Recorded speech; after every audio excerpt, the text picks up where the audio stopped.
Hello friends, இன்றைக்கி நாம் ரொம்ப ஹெல்த்தியான உளுத்தங்கஞ்சி எப்படி செய்கிறதுன்னு பார்க்கலாம் வாங்க. வீட்டில் பெண் குழந்தைங்களாம் இருந்தாங்கன்னா கண்டிப்பாக அவங்களுக்கு இதை செஞ்சு கொடுங்க. 30 வயசுக்கு மேலே இருக்கிற லேடிஸ் கண்டிப்பாக வாரத்தில் 2 முறை இந்த கஞ்சியை குடிங்க. ஓகே, வாங்க எப்படி செய்கிறதுன்னு பார்க்கலாம். நீங்கள் எத்தனை பேருக்கு செய்கிறீங்களோ அத்தனை ஸ்பூன் உளுந்து எடுத்துக்கோங்க. நான் 3 பேருக்கு செய்கிறேன், ஸோ 3 ஸ்பூன் உளுந்து எடுத்துக்கிறேன். இதை ஒரு 4-5 டைம் வாஷ் பண்ணி எடுத்து வச்சுக்கோங்க. உளுந்தை நல்லா வாஷ் பண்ணி எடுத்து வச்சுருக்கேன். இப்போ தண்ணி ஊற்றி உளுந்தை ஒரு 1 மணி நேரம் ஊற வச்சிடலாம். 1 ஹவர் ஆயிடுச்சு. உளுந்து நல்லா ஊறி இருக்கு பாருங்கள். இப்போ இந்த உளுந்தை ஒரு மிக்சியில் போட்டு நல்லா கிரைண்ட் பண்ணி எடுத்து வச்சுக்கலாம்.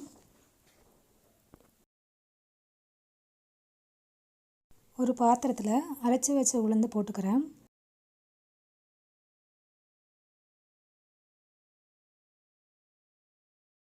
ஒரு 1/2 டம்ளர் தண்ணி சேர்த்து நல்லா மிக்ஸ் பண்ணி விட்டுருங்க.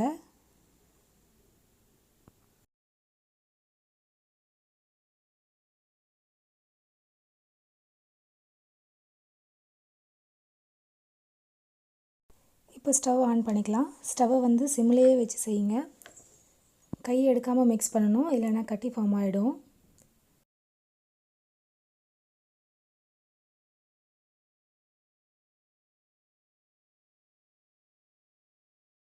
சப்போஸ் அடி பிடிக்கிற மாதிரி இருந்தால் ஒரு 1/2 கிளாஸ் தண்ணி வந்து ஊற்றிக்கோங்க. இதே மாதிரி கண்டினியூஸாக மிக்ஸ் பண்ணிகிட்டே இருங்க.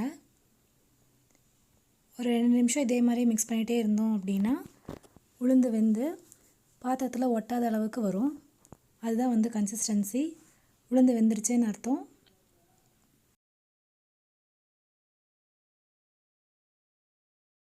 பாருங்கள், கஞ்சி வந்து பாத்திரத்தில் ஒட்டலை.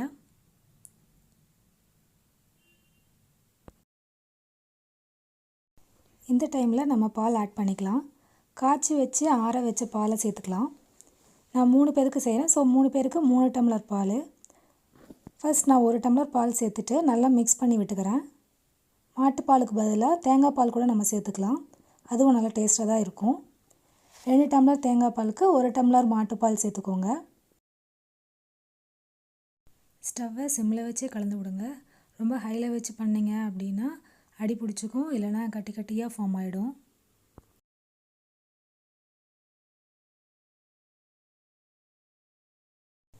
இப்போ மீதி இருக்கிற 2 டம்ளர் பாலையும் சேர்த்துக்கிறேன்.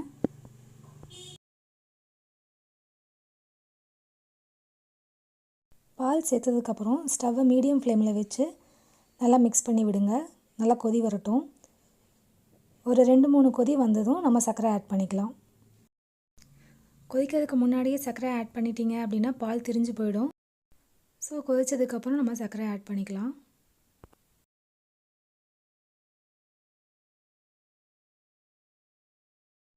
பாருங்கள், கொதிக்க ஆரம்பிச்சிருச்சு. ஒரு 2-3 கொதி வரட்டும், அது வரைக்கும் கிளறி விட்டுட்டே இருங்க.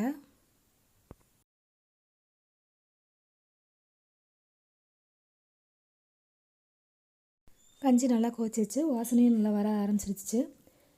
இப்போ நாம் நாட்டு சர்க்கரை சேர்த்துக்கலாம். நாட்டு சர்க்கரையும் சேர்த்துக்கலாம், இல்லை ஒயிட் சுகரும் சேர்த்துக்கலாம். ஒயிட் சுகரை விட நாட்டு சர்க்கரை உடம்புக்கு ரொம்ப நல்லது, அதுவும் இல்லாமல் டேஸ்ட்டும் நல்லாயிருக்கும்.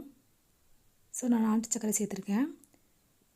7 ஸ்பூன் நாட்டு சர்க்கரை சேர்த்துருக்கேன். உங்களுடைய இனிப்புக்கு தகுந்த மாதிரி நீங்கள் சேர்த்துக்கோங்க.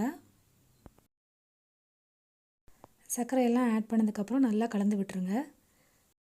தேங்காய் இருந்தால் இந்த டைமில் ஒரு கொஞ்சோண்டு தேங்காய் துருவல் இதில் சேர்த்துக்கோங்க, ரொம்ப டேஸ்ட்டாக இருக்கும். நான் வந்து இங்கே தேங்காய் துருவல் சேர்க்கல.